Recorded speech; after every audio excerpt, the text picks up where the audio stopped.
Syederalun Rizky Bilar tampak lari terbirit-birit saat bertemu awak media di Polres Metro Jakarta Selatan pada Senin 17 Oktober 2022. Melansir tribunvideo.com, Rizky Bilar yang masih berstatus sebagai tersangka kasus KDRT dengan korban Lesti Kejora saat itu hendak wajib lapor. Ia tiba sekitar pukul 18.15 waktu Indonesia Barat bersama kuasa hukumnya Filipus Sitepu.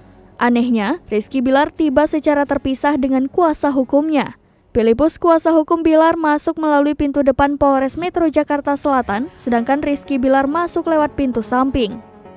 Setibanya di Polres Jakarta Selatan, Rizky Bilar lari sekencang mungkin untuk menghindari awak media. Saat keluar, Rizky Bilar mengungkapkan alasan dirinya lari terbirit-birit. Di sisi lain, Filipus Sitepu menjelaskan hasil wajib lapor kliennya hari ini. Rizky Bilar tampak berlari menaiki anak tangga di Polres Metro Jakarta Selatan saat mengetahui ada awak media pada Senin 17 Oktober 2022.